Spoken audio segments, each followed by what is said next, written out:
This is CBC Winnipeg News.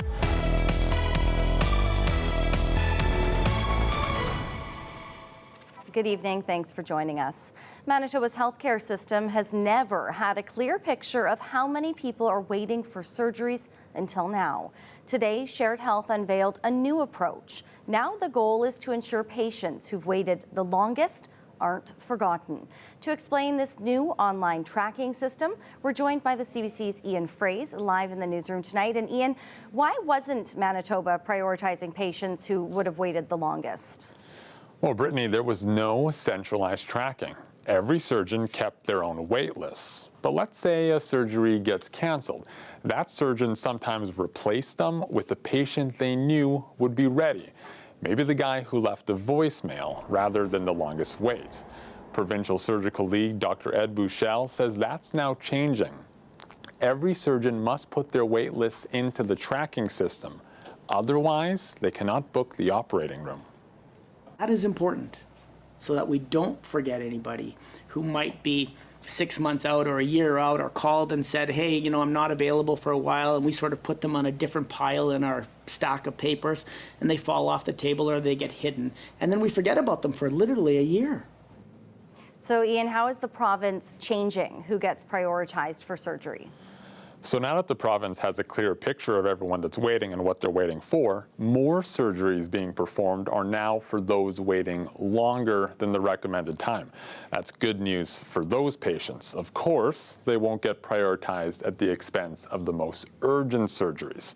The decision to centralize all wait lists means nobody is being forgotten anymore. So the total number of people on the wait list is longer than the healthcare system ever realized. But Bouchel says progress is being made. I guarantee you surgery is increasing, and I guarantee you the government knows what areas we need to prioritize, and I guarantee you we're going to be making advances. This tracking system has rolled out already in Winnipeg. It should be operational in the rest of the province in around 6 months. Brittany. All right, thanks, Ian. That's CBC's Ian Fraze live this evening. So with those lengthy queues, private clinics in the U.S. are trying to lure Manitobans for MRIs and other diagnostic services in America. Wait times for those services have been going up in the province over the last 2 years. As CBC's Arturo Chang reports, some for-profit clinics south of the border are hoping to take advantage of the situation. It takes just over 2 hours to get to this clinic from Winnipeg, but some Manitobans still find it more convenient to drive to Grafton, North Dakota, than to wait. They're just coming down because they can't get into Canadian doctors on a timely manner when they're in so much pain. So we can usually get them in within 2 weeks for an MRI at the latest. The Unity Medical Center says it's seeing more Canadians come in for MRIs, CT scans, and ultrasounds. It's ramping up marketing efforts north of the border, and they're not the only ones. Some Winnipeggers recently got mail from this clinic a bit further south in Grand Forks, advertising MRIs in days, not months. Towns that are close to the Canadian border probably do get some Canadians coming down for this type of thing. I don't know of their marketing strategies or anything like that, but I think it's going to happen because of the demand. Wait times for diagnosing services in the province have gone up over the last 2 years. It takes almost a year to get scanned at some MRI machines. Dana McTaggart is with the Canadian Association of Medical Radiation Technologists. She says even if the infrastructure is there isn't enough people to operate it. We should have the means in our province to image the patients we have. And so I think that this situation where the United States may be capitalizing or marketing this to Canadian patients just further emphasizes the overall shortages within the healthcare system. The provincial health minister blames the previous government for creating the situation by putting in more effort sending people away for care instead of fixing the system. They say the government has added 1 MRI scanner and that they're working to hire more lab technicians and health professionals. Arturo Chang, CBC News, Winnipeg. 1 person is dead and 3 others are in hospital after an early morning crash that shut down a section of Portage Avenue. The crash happened just after 7:30 this morning. Police say a truck traveling eastbound on Portage Avenue near Bedson Street collided with a person and a bus shelter. The person died. Cops say a second car, hydro pole, and the gas station at the corner were also damaged during the incident. 3 other people were taken to hospital. An expo offering essential services and supports for the city's most vulnerable population was held downtown today. It was a volunteer-led event that offered everything from health services to haircuts. And as CBC's Mike Arsenault shows you, some say more events like this are needed. The music was blasting and the food line was long at the Gijewa-Taziwin Service Expo organized by End Homelessness Winnipeg. Calvin Johnston didn't mind waiting in line. He struggled with homelessness in the past and said today's expo is helping a lot of people. People can come get haircuts, pairs of shoes if they need it, or any kind of clothing. There's volunteers in the yellow, orange shirts. They'll help you out, direct you where to go. The expo had more than 70 service providers all under one roof, as well as dozens of volunteers to help Winnipeg's unsheltered population. Services offered included free haircuts, free eye exams, housing resources, and more. Anne Gogro from the Manitoba Supports for Persons with Disabilities was there to meet people on disability and connect them with the right people. The biggest ask of us is to find housing, whether it be emergency shelter, whether it be helping with tenancy support, it could be bed bugs, it could be helping to find a new place to live. The expo's aim is to have every booth offer a different service. This booth for the Chalmers Neighbourhood Renewal Corporation is set up to help people in the Elmwood area. We serve folks relating housing support, frozen meals, low-cost meals, early years programming, seniors programming, and so many more. End Homelessness says Indigenous people are overrepresented in Winnipeg's homeless population. And the Gijewa-Taziwin Service Expo offered traditional Indigenous healing practices and entertainment. Jason Whitford with End Homelessness says he'd like to do this every year moving forward. We want to make life easier for the people that are out there seeking resources and bringing resources in a centralized place so that they don't have to navigate the streets of Winnipeg. We can use more of this. I don't know when it's about 5 maybe today it'll shut down, but after that it's still needed. And Homelessness Winnipeg says they're going to have a summary of what services were accessed during the expo and use that data to guide their approach in the future.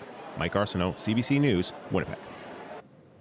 Winnipeg's acting police chief says the service needs more officers. Police say they can't keep up with the number of 911 calls coming in. Violent crime and frequent street demonstrations are just some of the issues they say are draining resources. On August 31st, the service had 440 calls waiting for a response. That's a new record. Acting Chief Art Stannard told the Winnipeg Police Board that frontline officers are overwhelmed. We're averaging around 300 calls a day, waiting to be dispatched, not dealt with, waiting to be dispatched. It's an alarming number of calls, and we're trying to get it stabilized by bringing people in on overtime and to help with the lower grade calls so we can get those out of the queue. Stannard says ideally he'd like to add 78 more officers to the service. Meanwhile, a Winnipeg police officer was charged with theft today.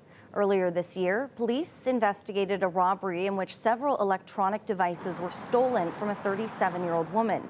Those devices ended up in pawn shops. Officers recovered them and were waiting to release them back to the victim. But in May, they went missing from police evidence. The Professional Standards Unit started an investigation and notified the IIU. Constable Jeffrey Conrad, a 24-year-old member of the force, was charged with theft and criminal breach of trust. He's been placed on administrative leave. Winnipeggers can now lace up their gym shoes and hit a free outdoor gym just off Churchill Drive. CBC's Zubina Ahmed checked it out. Pull it down and go like this. 60-year-old Henry Jardel weighed almost 260 pounds until last year. Obesity, a poor diet, and a sedentary lifestyle made his condition worse. That's when Jardel decided to get active and lose weight. Stand here and do this one. During one of his weight loss walks, he discovered this free outdoor gym in his neighborhood. This is like a free gym here. So I just started coming here every day working out, and I lost another 20 pounds within a few months. It got me out of the house doing things, and I just feel 100% better. Jodel says on a fixed income, he couldn't afford a gym membership. Now, his goal is 180 pounds. These machines have changed my life. I'm feeling healthier, and I feel 100% better. I was basically just sitting around waiting to die, I think. The free community gym in Arnold Avenue Park was set up by the Manitoba Paddling Association. The project got $110,000 in funding under the province's Sustainable Communities program. This project started quite a few years ago. Some of our club members were in China competing, and they saw this equipment, and the climate there was similar to what we have here in Winnipeg, so we thought it would be a good fit. It has 17 pieces of equipment, 6 of which are wheelchair accessible. It'll keep people active. Give them a reason to come out and do something and be healthier. Hey, there we go. The gym has been in use since the end of June, but had its official opening today. Zabina Ahmed, CBC News, Winnipeg. They're the best in the West. He swung on and hit into center field. Miles Symington is camped. He is there to make the catch. And the Gold Eyes are going back to the Miles Wolf Cup Championship Series. The Winnipeg Gold Eyes beat Fargo Moorhead 3-1 last night to head to the best-of-5 Wolf Cup final. And fans last night couldn't be happier. They say the atmosphere at Blue Cross Park was amazing. The crowd was behind them today more than normal. Normally they just sit back, watch the game, enjoy it, but there was a lot more crowd support in it, so it was good. They better win it. They better win it. We'll be cheering loud and proud. Well, the stadium is amazing. I've been in many provinces, many states. This crowd is great. I hope everybody comes out for the final, packs this place. It's a great alternative for friends and family to get together. The first 2 games of the series against the Kane County Cougars will be played in Illinois before coming back to Winnipeg Tuesday night. You can see fans rushing to buy tickets after the game last night.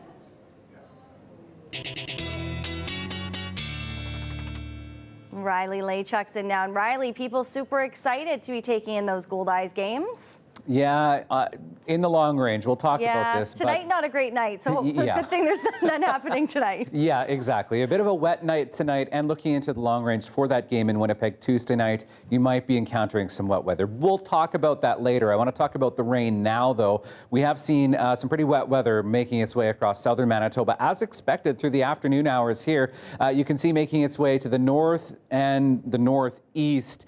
Through southern Manitoba. So some heavier pockets of rain, for example, through Manitou, Morden-Winkler through the afternoon. Some of that starting to make its way into the Red River Valley. So expect a rainy evening ahead as that system pushes through as we get into the overnight period. We're back to a cloudy sky even by midnight. That's when northwestern Ontario has the best chance through the early morning, as you can see here, of maybe some showers overnight into the early morning. Back to sunshine first thing in the morning Saturday, and that sets us up for another sunny and warm day ahead tomorrow. So showers in this evening, 15 degrees. Winds start to die off a bit as well, 18 first thing in the morning in Brittany, all the way up to 26 tomorrow afternoon. We'll talk about how much rain has fallen so far today in parts of southern Manitoba when I come back. All right, thanks, Riley. You're welcome. Dying in transit. Documents from the Japanese government show horses being flown from Canada for slaughter in their country are inhumanely dying before they arrive. More on those allegations when we return.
Newly released access to information documents from the Japanese government show at least 21 horses died after being flown from Canada for slaughter in Japan in the last year.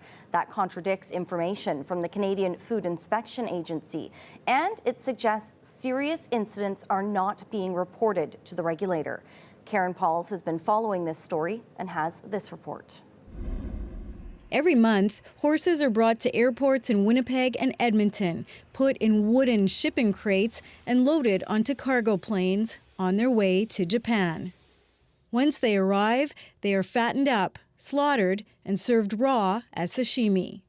Now, documents from the Japanese government show at least 21 horses died after being exported from Canada between May 2023 and June 2024. Horses are dying during transport, they're dying after transport, they're becoming ill and injured, and none of this is reflected in the official records in Canada. So what officials have been saying here is really just a small piece of the picture, and it really, really downplays how dangerous and deadly this industry is. For example, in a January 15th shipment of 98 horses from Edmonton, documents show one horse died due to multiple organ failure after falling on the plane, and 2 horses died due to miscarriage. That's very different from information provided by the chief veterinarian of the Canadian Food Inspection Agency at a parliamentary committee in February. Since 2013, we have reports of 5 fatalities out of about 47,000 horses that have been exported. That's a mortality rate of about 0.011%. I'm not aware, Mr. Chair, of other instances of significant injuries. The regulations do require the transporter to report fatalities or significant injuries to the agency. The communications about the shipments tend to end shortly after the plane lands. If a death is happening several days later, then officials here are not hearing about it. But you would think that if this was happening frequently, that there would be some sort of communication between these two governments to say, there's a problem here, and let's work together to address it. Earlier this week, Mitchell shared the Japanese documents with CFIA officials. In a statement to CBC News, the CFIA says the allegations are troubling and the CFIA is taking them very seriously. The CFIA continues to engage Japanese officials on the issue of horses transported by air. The CFIA will be communicating with all air carriers that transport animals to remind them about their reporting obligations. If required, the CFIA will initiate formal enforcement action. The statistics on horse deaths were based on information available to the CFIA at the time. Should additional deaths or serious injuries related to air transport be confirmed, the CFIA will revise its information accordingly and notify the Standing Committee. It's been nearly 3 years since Prime Minister Trudeau directed his agriculture minister to end the export of live horses for slaughter. A private member's bill has passed the House of Commons. It will go to second reading in the Senate this fall. Karen Pauls, CBC News, Winnipeg. Winnipeggers are being asked to come together to help the United Way. Today, it launched its annual fundraising campaign, supporting more than 125 agencies, services, and programs. The organization hopes Winnipeggers dig deep to help support social services that can touch everyone's lives. This is important because we are all Winnipeg. We're coming together to ensure that there is that stable network of services in the community. We never know when we may need community ourselves, so to be able to come together, support one another, it's critical. Last year, United Way Winnipeg raised a record $22.8 million. A Selkirk mother says something needs to change after her son was denied access to German immersion kindergarten. The reason? They don't live in the catchment area. The River East Transcona School Division has immersion programs in German and Ukrainian. It says its programs are full and it has to deny access to people living outside of its catchment area. Angela Schellenberg says she's upset her son was refused and that many other parents are experiencing the same thing. These language programs positively contribute to diverse heritage and cultures that make up our province, and we don't all live in one specific catchment. So maybe we need to take another look at how we provide access to these programs for people from out of catchment who want access to language learning. Schellenberg says her daughter, who started in the program before the restrictions, has been told she won't be able to move on with her classmates because those classes are full. The division says the classes were created to serve people living in River East Transcona.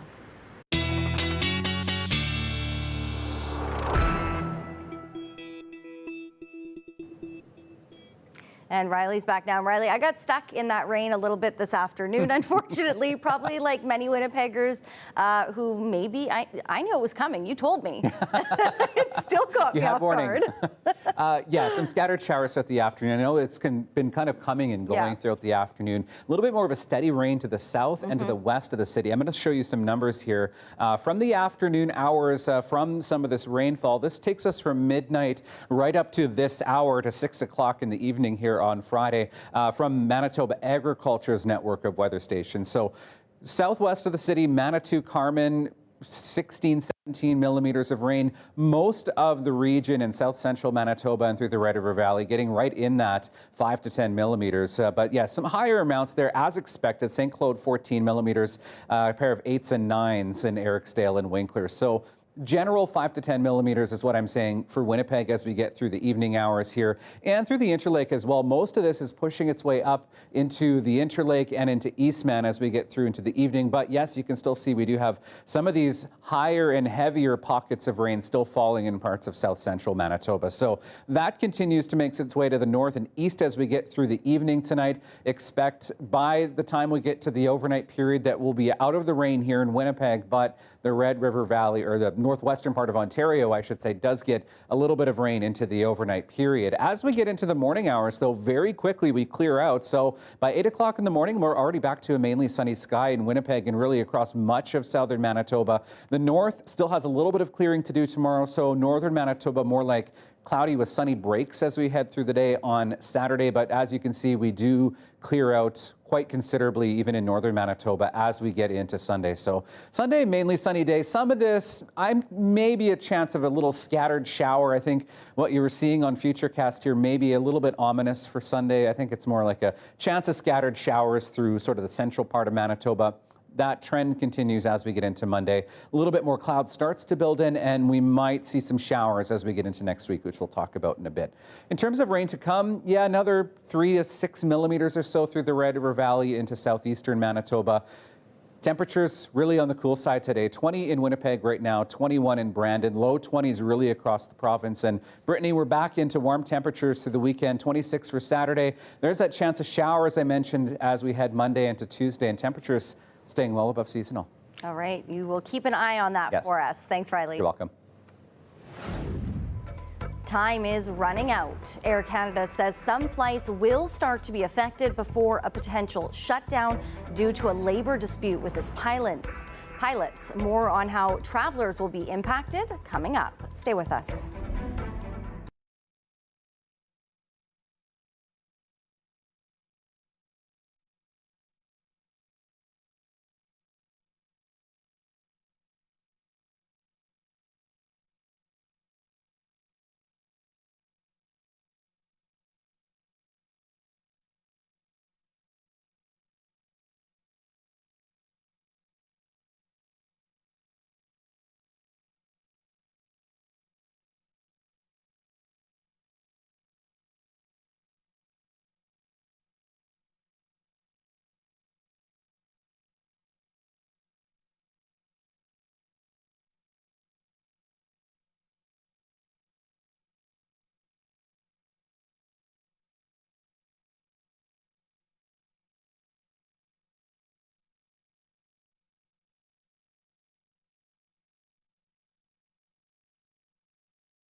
The threat of an Air Canada pilot strike has travelers across the country worried and wondering what to do.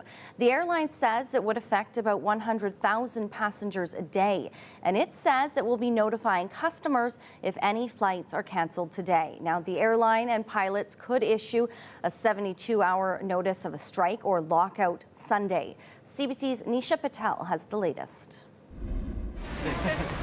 Daniel Chu didn't want a shutdown to ruin his travel plans. We want to choose to change our flights just to avoid the risk of, missing out the flight. So his family is flying to Tokyo 2 days early to start their vacation. It is a bit stressful, we have to all get approvals from managers, to take an extra day off and then just scrambling around. Air Canada and its pilots union have been in contract talks for more than a year, but wages are still a big sticking point. If they don't reach a deal by this weekend, either side could move forward with a lockout or a strike next Wednesday. Air Canada has warned it could start canceling flights on Sunday to prepare for a shutdown. The airline has already stopped accepting some cargo. I do have to get back for work, so I just bit the bullet. Christine Renault was visiting Newfoundland to hike the East Coast Trail, but was forced to cut her trip short by almost a week. To be honest, it is frustrating because I'm really disappointed because I really loved this hike so much. Travel agents have been flooded with calls from worried customers. For a lot of clients who are financially able to, booking refundable fares on alternative airlines ahead of time has kind of been our best course of action. While business, industry, and tourism groups have said there could be costly impacts on travel and trade. Air Canada has called for the government to step in, but the Prime Minister insists it's up to the company and its union to work things out. So I know every time there's a strike, people say, get the government to come in and fix it. We're not going to do that. We believe in collective bargaining, and we're going to keep pushing people to do it. Passengers who might be affected can get travel credits or rebook flights for free within certain dates. Though with the deadline looming, how widespread the disruption will be is still up in the air. Nisha Patel, CBC News, Toronto. The case of the man alleged to be planning a terror attack in New York City was before a judge in Montreal today. The suspect is facing extradition to the United States. Alison Northcott has the latest. The arrest in Ormstown, Quebec, near the U.S. border, was carried out by the RCMP following intelligence from an FBI investigation. U.S. justice officials allege 20-year-old Muhammad Shahzaib Khan was planning to enter the U.S. and carry out a deadly mass shooting targeting Jewish people in New York. What is his reaction to these charges against him? What does he make of this? It was a surprise first. Khan himself did not appear in court, but his defense lawyer says he and his client are still waiting for evidence from the U.S. as it seeks to have Khan extradited. He was arrested last week, our guy, and then they have 60 days to produce the proof that the United States have. Khan came to Canada on a student visa in May of 2023. Prime Minister Justin Trudeau says his arrest prevented potentially devastating situations. All of us are confronting similar threats of violent extremism and radicalism that requires us to be vigilant. We are constantly making sure that our security services and intelligence agencies are keeping Canadians safe. U.S. officials allege Khan, a Pakistani citizen living in the Toronto area, started showing support for ISIS online and on encrypted messaging apps last November. ISIS is not gone. ISIS is still an organization. While they may no longer have the territory that they had claimed as theirs in Iraq and Syria, what this shows is that the threat continues. As part of the extradition process, the U.S. will weigh what evidence to share, says this former U.S. counterterrorism official. What are they willing to disclose publicly, both to Canada and then again into a U.S. Open court process to reveal these government insights and again prove to a jury beyond a reasonable doubt that Khan is guilty of that crime of material support to ISIS. Khan's next court hearing is scheduled for December 6. He's expected to appear by video conference from jail. Alison Northcott, CBC News, Montreal.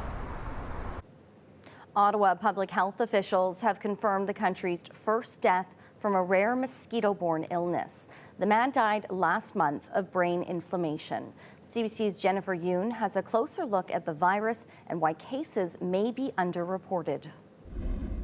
A rare virus that spreads from mosquitoes to humans, now confirmed in Canada. Public health officials say a lab test confirms an Ottawa resident died after being infected with Eastern equine encephalitis in August. It's the first known case in this country in years. There's no question that once it reaches the brain, it's very serious. It's a very serious illness, and your chances are about 1 in 3 of dying. Most of the time, the symptoms are common, like fever, headache, and vomiting, that clear up after a week or two. But it can be catastrophic, including neurological symptoms and even death. There's no known cure and no vaccine for humans. Wherever that mosquito has a footprint in North America, that's where EEE risk resides. There have only been a handful of reported cases in Canada, but public health agencies aren't required to monitor it, which experts say can skew the numbers. Certainly, the number of cases of Eastern equine encephalitis, just like the number of cases of West Nile virus encephalitis, are underreported. In the U.S. Northeast, there have been 8 confirmed cases this summer and at least 1 death. Vermont's health department urged residents in some towns to stay inside between 6 p.m. and 6 a.m. Experts say what's happening in the U.S. could be a taste of what's coming our way. It's only a matter of time until we get more cases. Warnings like that leading a push for change in Canada. I don't think to date it's been necessary to have a separate EEE surveillance program, but I would say within the next 5 to 10 years, we probably will have one. Avoiding mosquito bites is the best way to avoid the infection, say experts. But the good news, once the first frost arrives, the mosquito population will die off, along with the threat, at least until next summer. Jennifer Yoon, CBC News, Toronto. Russian leader Vladimir Putin is warning NATO nations that he'd consider them directly involved in the conflict if Ukraine were allowed to fire Western-made long-range weapons into Russian territory. Kyiv has urged allies for months to allow the wider use of the missiles to strike inside Russia. CBC's Chris Reyes has the latest. When the U.S. and the U.K. shipped long-range missiles to Ukraine last year, it was under the conditions that they're only used within its borders to defend against Russia. President Volodymyr Zelensky has been pleading for months to use those Western-provided weapons in his bid to pressure Russia into peace. Now, President Vladimir Putin is drawing a red line. If this decision is made, it will mean nothing other than direct participation of NATO countries, the United States, European countries, in the war in Ukraine. It is their direct participation, and this, of course, significantly changes the very essence of the conflict. It's the kind of wider war that NATO has been avoiding since Russia invaded Ukraine 2.5 years ago. In an interview on CNN, President Zelensky says he still doesn't have any permission from the U.S. to use the weapons, even as he's argued to use them only for specific targets within Russia. Just to attack these jets on the military bases. Prime Minister Justin Trudeau sided with President Zelensky, though Canada has not provided long-range missiles to Ukraine. And yes, Canada fully supports Ukraine using long-range weaponry to prevent and interdict Russia's continued ability to degrade Ukrainian civilian infrastructure and mostly to kill innocent civilians in their unjust war. Meanwhile, Secretary of State Antony Blinken, fresh off his visit to Europe, including meetings with President Zelensky in Ukraine, would not hint whether the U.S. is open to changing policy, only that they're open to discussion. What we learn from our Ukrainian partners will inform discussions that we'll be having with other allies and other partners in the days and weeks ahead as we work through and think through the coming months. Secretary Blinken did not answer any questions on long-range missiles at a briefing today at the State Department, where he announced new sanctions against Russia's state-funded news RT in a bid to fight against misinformation and disinformation. Chris Reyes, CBC News, New York. Aurora Farm has been welcoming people to spend time with its horses, goats, alpacas, and other critters for 2 decades. Now it's about to celebrate with a big birthday. More after the break.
Goats, alpacas, and chickens are ready to greet visitors this weekend.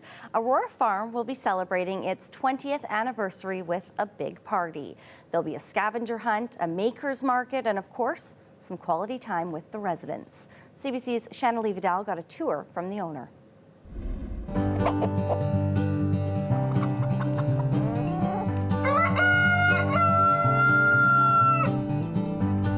She loves nothing more than if you walk into the barn and you don't give her a hug, she's like calling you over. It's like, it's hug time, it's kissy time. Yeah, it is kissy time, I know. Anyway, she's a dear, dear friend. So Louise, we're in the barn right now, and there's lots of animals, there's goats and there's horses, and I understand this is Cherry. Yeah, this is Cherry, and she is one of the reasons we moved here. She is exactly 20 years old and a couple months. She was born in the spring of that year when I was deciding we needed to move on and get ourselves our own place. And so she's my indicator that I remember how many years I've been here. I think I'm a changed person. I mean, I think I have a very different relationship to nature, to animals, to my community, to my family, all because I've dedicated my time to learning what I needed to learn to do this work. So you are giving somebody a treat. What's going on? Well, these are our female alpacas, our little herd of female alpacas. This is Monarch. And she usually loves hanging out when we have oats right away. She's very friendly. So they come in when we do baby goat yoga as well as the baby goats. And so they are very comfortable with people. So it's not just alpacas people might find here, but goats. Well, for sure, because our main product is goat milk soap. So we have a herd of dairy goats and we milk them by hand every day, and that's what we make our beautiful soap with. Tell me about this soap you have here. I understand it's a new one. Sure, we've got our pumpkin spice, which we haven't had before, so this is how we cut them. And then, one piece is just a bar. It has to cure for 30 days, so we have a rack that they cure on.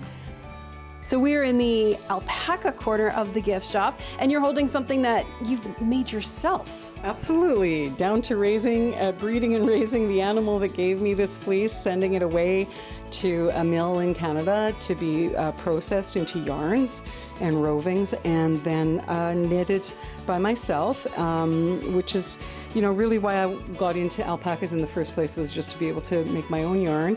And now I have plenty of yarn, so we also sell it. So Louise, we are in this beautiful garden right now. Tell me about where we are. Well, this is the garden we call the Fireweed Garden because it's our main production garden for medicinal herbs, culinary herbs, edible flowers, which we sell through Fireweed Food Hub. And it's just one of the gardens that are here at Aurora Farm. Over the years, I've put solar panels in, and now the farm is almost all powered by solar energy. So what you're seeing behind us is some of the solar panels, the rest are on the larger building. Behind us over here, we have a whole dugout that I had built and a wetland, and then started building this ecosystem, which is like hugely full of birds and everything throughout the year. Almost all of my grandparents were agrarian people. And, thinking about how they made their own food and had their own small livestock holdings, had a small crop, that was more of a way that I think is a more sustainable way to farm. That's what I've tried to demonstrate here.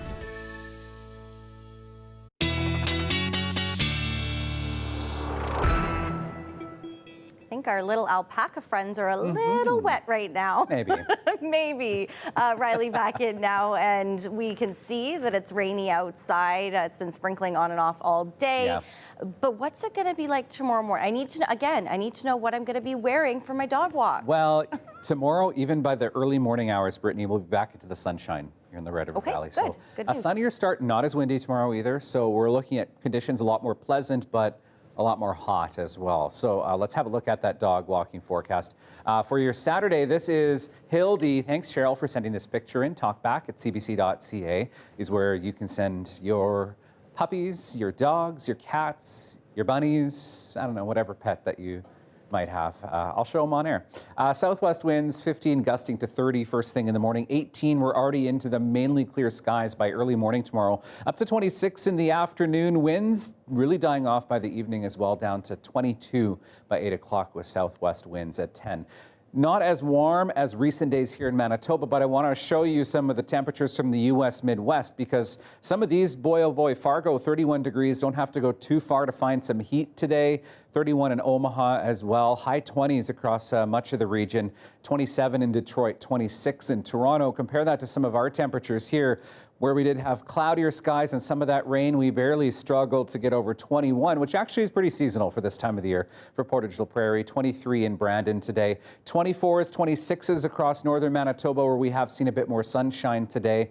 the cloud does move in as we get through the overnight period. You can see some of that on the satellite image here, just how far north that cloud extends now. So we're out of the rain overnight tonight for the Westman region, 9s and 10s overnight tonight. Still dealing with some showers into the overnight period for Winnipeg, but it's more of a northwestern Ontario event through into the early morning hours overnight tonight. Still some showers lingering into northern Manitoba tonight as well. 13s for the Pas and Grand Rapids, 14 in Thompson, 18 in Shamattawa overnight tonight. These are more like daytime highs for this time of the year. So we're looking at some warmer conditions again tomorrow with some showers first thing in the morning, still making its way through northern Manitoba. Thompson, you're out of the showers by about lunchtime tomorrow and up to about the 20-degree mark through the afternoon through much of the region. Sunnier conditions through the south, again starting warm for this time of the year. Temperatures climb up again as we get into the afternoon as well. 26s for both Brandon, Winnipeg, Portage-la Prairie, and the sun does come out through the day in northwestern Ontario as well, Brittany. Temperatures about 24, 25 degrees on the way for tomorrow. I'll have your 7-day coming up. Pretty pleasant. Thanks, Riley. You're welcome. Still ahead, coming home. A famous portrait of Winston Churchill is being returned to its rightful owner. We'll hear from the man who unwittingly bought it when we come back.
This place.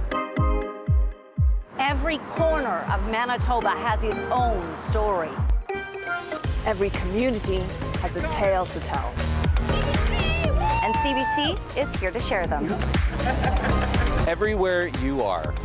In every way we can. Watching, listening, reading, streaming. Sharing. CBC, telling Manitoba's story wherever you are.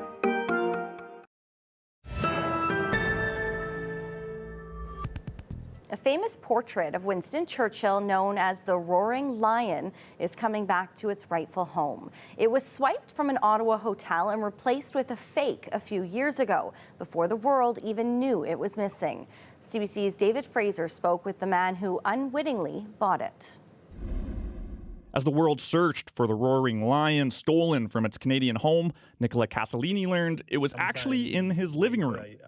I discovered that, in fact, I didn't buy a simple copy of the Roaring Lion, but that copy, the one that Yusuf Karsh gifted to the famous Chateau Laurier. That portrait of Winston Churchill by celebrated Canadian photographer Yusuf Karsh had finally been found years after it vanished and had been mysteriously replaced with a fake.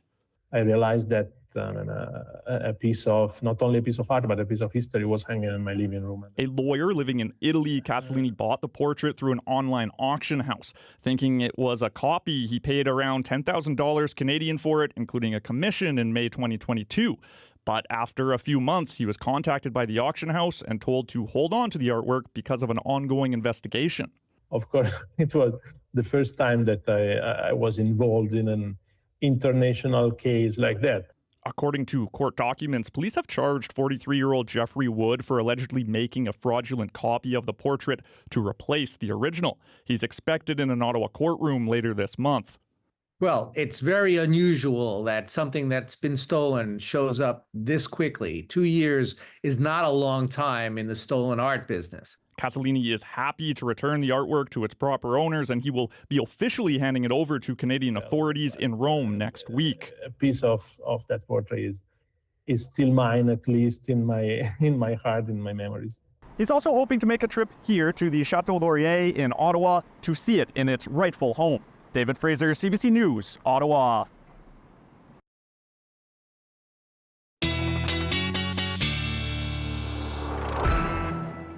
Well, the rain continues through parts of the Red River Valley. Expect that to continue as we head into the later evening, tapering off in Winnipeg through the overnight period, then back to mainly sunny skies tomorrow, 26 degrees. A bit breezy, some cloud starts to build in later on Sunday, 27 degrees. We do have a chance we could see some showers through the afternoon on Monday, but a better chance of that comes through Tuesday, 25 degrees. And then we start to clear through Wednesday into Friday, and temperatures getting a little bit closer to seasonal once again.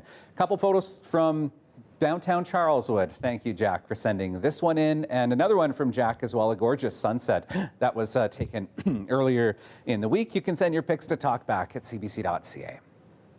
It literally took your breath away there. It really did take my breath away for a second. They were that great. The new Guinness World Records book is now out. 2025 saw records from the largest hands and feet on a teenager to a dog that can hang socks on a clothesline. And a collection of wacky cars. Check it out in tonight's Daily Lift.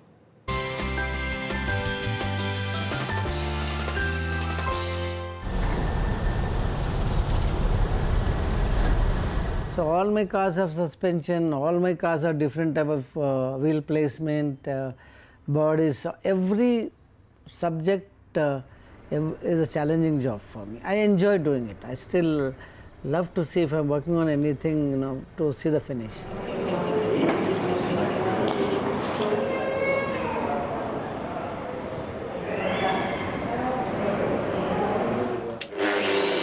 Me and my friend Sean have a YouTube channel where we bring to life kids' invention ideas. So 4 to 11-year-olds send us their invention ideas as pictures or videos, and we bring them to life. And 11-year-old George sent us his idea for a giant electric toothbrush, and as soon as we saw it, we knew how to build it. Good. Nice, good boy. So I was thinking, well, maybe if I could teach a dog to hang socks, maybe my kids will do it better. So that's how we started. Simba learned to hang socks in about a week, but boys still know. I think it's easier to train dogs than kids, to be honest.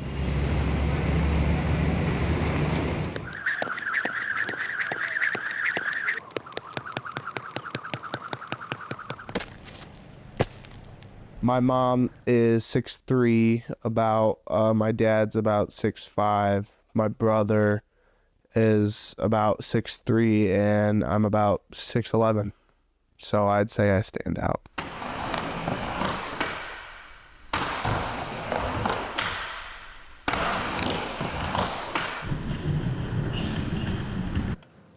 I want to know how many socks that dog runs away with. Runs away with. Yeah, that. I really like those cars, though. Very cool. Those are very cool. Those took a lot of time to make. I know, that too. It's all very cool. Congratulations to each one of them. Have a wonderful weekend. Stay dry tonight. We'll see you back here Monday.